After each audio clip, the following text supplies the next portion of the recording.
बहुत अच्छी बात आपने कही। पढ़ाई को लेकर, रोज़गार को लेकर यूपी से बाहर बच्चे ना जाएँ, युवा ना जाएँ, ये मैं आपसे आगे पूछूँगी। लेकिन यहाँ शायद गौरव को अच्छा अरविंद जी को सवाल पूछना चाहते हैं योगिन आपसे। जी, मैं ये आपसे कहना चाह रहा हूँ कि आपने एक छोटी सी घटना बताई कि आगरा में जो है 2 बच्चियों का ज़िक्र किया। एक बहुत बड़ा गैंग आपके यहाँ पकड़ा गया, कितना ऑर्गेनाइज़ होके वो क्राइम कर रहा था, कैसे बच्चियों को फँसा रहा था धर्म के माध्यम से, और पूरे उत्तर प्रदेश में गैंग पकड़ा जा रहा है। मैं ये समझना चाहता हूँ कि आखिर धर्म जो होता है, वो आपको सही रास्ता दिखाने के लिए होता है। धर्म का जिस तरह से इस्तेमाल किया जा रहा है नौजवानों को बरगलाने के लिए, ये अपने आप में बहुत चिंता का विषय है। और जिस तरीके से अभी आपने रचना जी ने कहा कि भाई सोशल मीडिया है या बाकी जो दूसरे इंस्ट्रूमेंट है, हम घर में रहते हैं, दूसरे कमरे में, मतलब घर में रहते हुए भी हम मैसेज के ज़रिए बातचीत कर रहे हैं।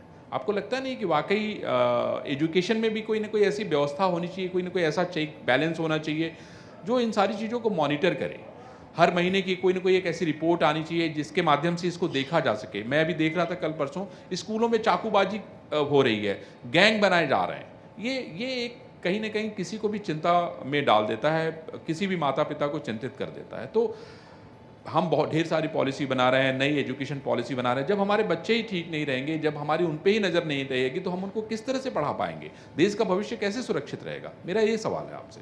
मैंने अभी आपको बताया कि एनईपी 2020 में यही है कि शिक्षा को संस्कार से जोड़ना। जब शिक्षा संस्कार से जुड़ेगी तो ये जो घटनाएं हुई हैं, चाहे चाकूबाजी की हो या कोई अन्य आपराधिक श्रेणी में मानी जाती है, वो घटनाएं फिर नहीं होंगी। संस्कार युक्त शिक्षा जब दी जाएगी, विवेकानंद जी का जो मैंने उदाहरण दिया, तो ये घटनाएं अपने आप रुकेंगी और एनईपी उसका एक आधार है। और जैसे अभी हम जब से एनईपी आई है तो धीरे धीरे हम उस ओर अग्रसर हैं और हमें इस बात का फ़ख्र है उत्तर प्रदेश को कि एनईपी में जितना यूपी ने जितनी जल्दी काम शुरू किया है, उतना अन्य प्रदेश नहीं कर पाए हैं, लेकिन और वो भी उस रेस में आगे हैं, चल रहे हैं।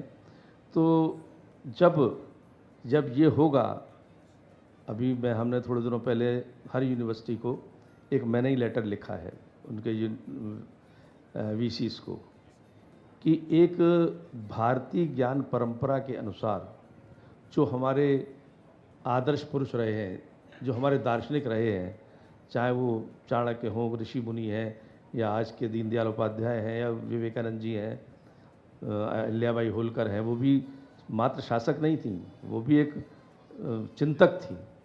राष्ट्र के प्रति उन्होंने चिंता की, सांस्कृतिक धरोहरों को बचाया। तो उन सब की एक एक पीठ जरूर स्थापित करें, और जब वो पीठ स्थापित होंगी तो वहाँ अध्ययन होगा, चिंतन होगा, मनन होगा, व्याख्यान मालाएँ आयोजित करें, सेमिनार वेबिनार आयोजित करें।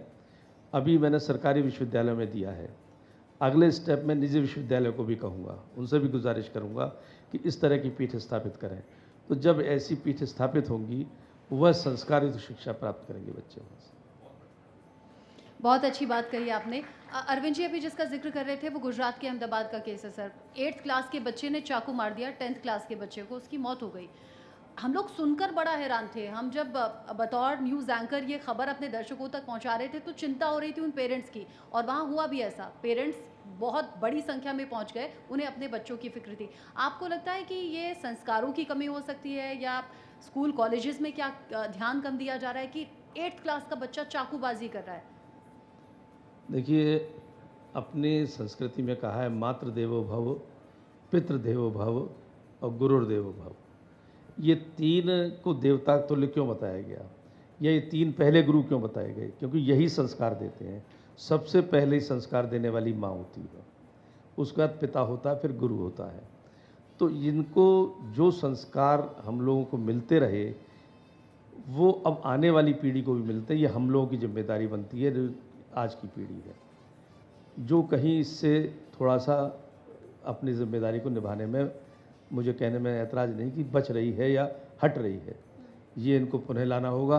और इसलिए ये हटी या बची, वो काले अंग्रेज पैदा करने वाली शिक्षा मिली थी हमको, तो वो काले अंग्रेज पैदा करने वाली शिक्षा ये नहीं दे सकती है। ये एनईपी 2020 या भारतीय ज्ञान परंपरा की शिक्षा ही दे सकती है। अच्छा, यूपी में तो शिक्षा विभाग बेहतर